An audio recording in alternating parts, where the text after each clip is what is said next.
মহার্ঘ ভাতা একটু বেশি পেতে পারেন কর্মচারীরা, ২ ধাপে দেওয়ার পরিকল্পনা।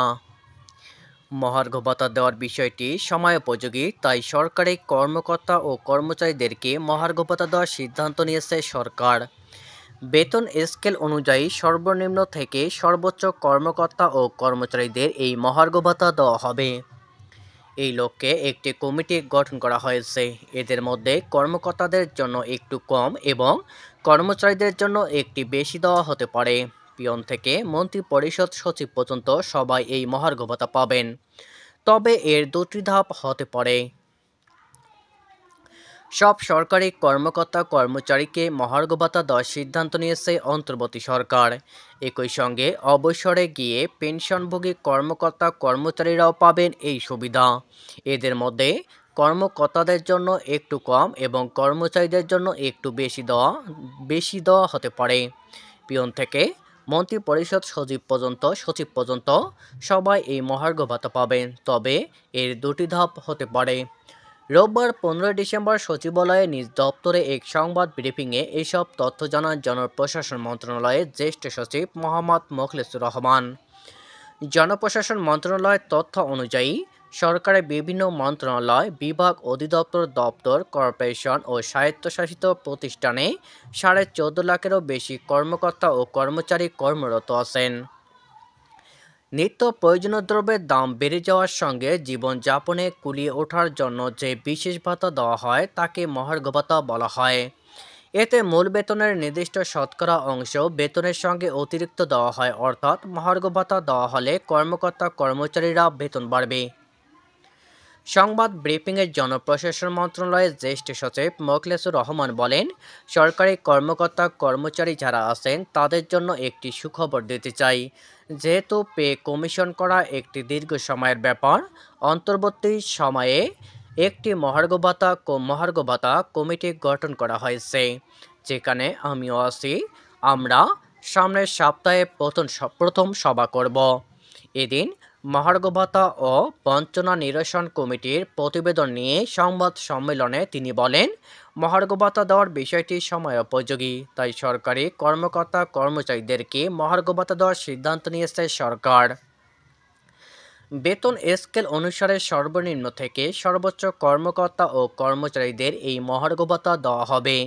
এই লক্ষ্যে একটি কমিটি গঠন করা হয়েছে। এ বিষয়টি কমিটি সুপারিশ দেবে।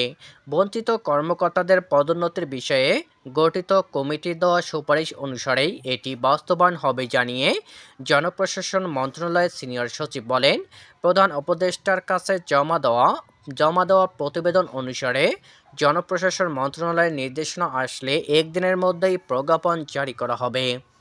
এরই মধ্যে সরকারি চাকরিজীবীদের মহার্ঘ ভাতার বিষয়ে কমিটি গঠন করেছে অর্থ বিভাগ। কত শতাংশ মহার্ঘ ভাতা দেওয়া হবে সেটি কমিটি ঠিক করবে বলেও জানিয়েছেন মোখলেছুর রহমান। তিনি জানান, সচিব থেকে পিয়ন পর্যন্ত সবাই এই ভাতা পাবেন, তবে হয়তো একটা স্ল্যাব করা হবে। মূল্যস্ফীতি থাকলেও অর্থনৈতিক সংকটে সরকারি কর্মকর্তা কর্মচারীদের জন্য নতুন পে স্কেল বা বেতন কাঠামো দেওয়ার পরিকল্পনা নেই সরকারের। এই কারণে মহার্ঘ ভাতা দেওয়ার বিষয়ে উদ্যোগ নেয় সরকার। এর অংশ হিসাবে একটি আলোচনা কমিটি গঠন করা হয়।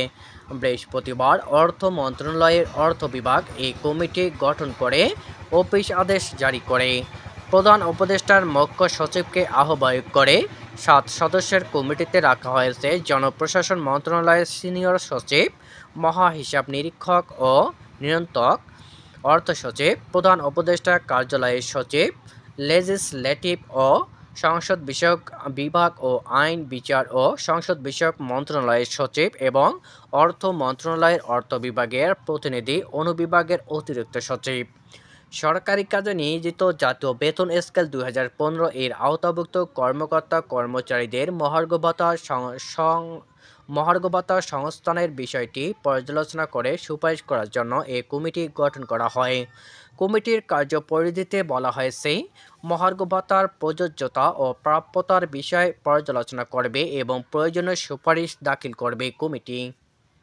প্রয়োজনে এক বা একাধিক কর্মকর্তাকে আত্মীকরণ করতে পারবে। সাধারণত ৫ বছর অন্তর একটি নতুন বেতন স্কেল ঘোষণা করার কথা। সর্বশেষ ২০১৫ সালের জুলাইয়ে অষ্টম বেতন স্কেল কার্যকর হয়। সে সময় নতুন স্কেলে সুপারিশ না করলেও মূল্যস্ফীতি বিবেচনা নিয়ে বার্ষিক বৃদ্ধির ইনক্রিমেন্ট প্রস্তাব ছিল বেতন কমিশনের। ২০২৩ সালে জুলাই আগ পর্যন্ত প্রতি বছর সরকারি কর্মকর্তা কর্মচারীরা ৫% হারে ইনক্রিমেন্ট পান। এদিকে বাড়তি মূল্যস্ফীতিতে বেতন বাড়াতে নতুন পে স্কেল ঘোষণা সহ বেশ কিছু দাবি জানিয়ে আসছিলেন সরকারি চাকরিজীবীরা। এমন পরিস্থিতিতে ২০২৩-২৪ অর্থবছরের বাজেটে ২০% মহার্ঘ ভাতা দেওয়ার পরিকল্পনা করেছিল অর্থ মন্ত্রণালয়। পরে তা কার্যকর না হলেও মূল বেতনের ৫% বাড়তি প্রণোদনা দেওয়া হয়। এতে দশম গ্রেড থেকে ২০তম গ্রেডের কর্মচারীদের বেতন বাড়ে ৪১২ থেকে ৮০০ টাকা। কিন্তু মূল্যস্ফীতির বিষয়টি বিবেচনা নিয়ে ন্যূনতম ১,০০০ টাকা ও পেনশনভোগীদের ক্ষেত্রে ন্যূনতম ৫০০ টাকা করা হয়। অর্থ মন্ত্রণালয়ের কর্মকর্তারা জানান, প্রায় আড়াই বছর ধরে দেশে ৯%-এরও বেশি মূল্যস্ফীতি বিরাজ করছে। এ প্রেক্ষাপটে ২০২৩ খ্রিস্টাব্দে জুলাইয়ে বিশেষ প্রণোদনা ঘোষণা করা হয়, যা এই অর্থবছরে চলমান। তবে প্রায় ৯ বছর নতুন পে স্কেল না হওয়ায় বাড়তি মূল্যস্ফীতিতে জীবনযাপনে হিমশিম খাচ্ছেন কর্মকর্তা কর্মচারীরা। বর্তমান অর্থনৈতিক পরিস্থিতিতে নতুন বেতন কাঠামো ঘোষণা করা যৌক্তিক হবে না। এই অবস্থায় গঠিত কমিটি মহার্ঘ ভাতার পরিমাণ নির্ধারণের পাশাপাশি বাড়তি ৫% ইনক্রিমেন্ট বলবৎ থাকবে কিনা তা চূড়ান্ত করবে। সম্প্রতি প্রকাশিত বাংলাদেশ পরিসংখ্যান ব্যুরোর হালনাগাদ প্রতিবেদন অনুযায়ী গত নভেম্বরে সারা দেশে খাদ্যের মূল্যস্ফীতি ১৩.৮০%। খাদ্য বহির্ভূত পণ্যের নভেম্বরে সারা দেশে মূল্যস্ফীতি হয়েছে ৯.৩৯%।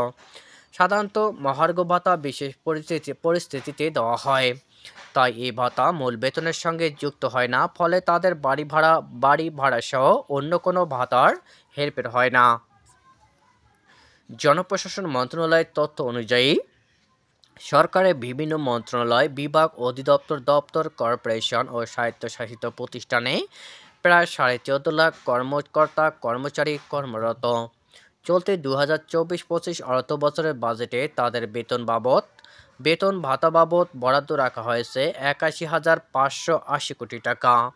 বাজেটে মহার্ঘ ভাতার কোনো বরাদ্দ নেই। তবে কমিটির সুপারিশের ভিত্তিতে এই হার চূড়ান্ত করবে পরিচালন বাজেটের অন্য খাতের সঙ্গে সমন্বয় করা হবে। এদিকে মহার্ঘ ভাতা দেওয়ার পরিকল্পনা করায় সরকারকে ধন্যবাদ জানিয়েছে বাংলাদেশ সচিবালয় কর্মকর্তা কর্মচারী সংযুক্ত পরিষদের সভাপতি মোহাম্মদ বাদিউর কবির ও ভারপ্রাপ্ত মহাসচিব নিজাম উদ্দিন আহমেদ বলেন, সরকারের প্রতি আমরা কৃতজ্ঞতা জানাই।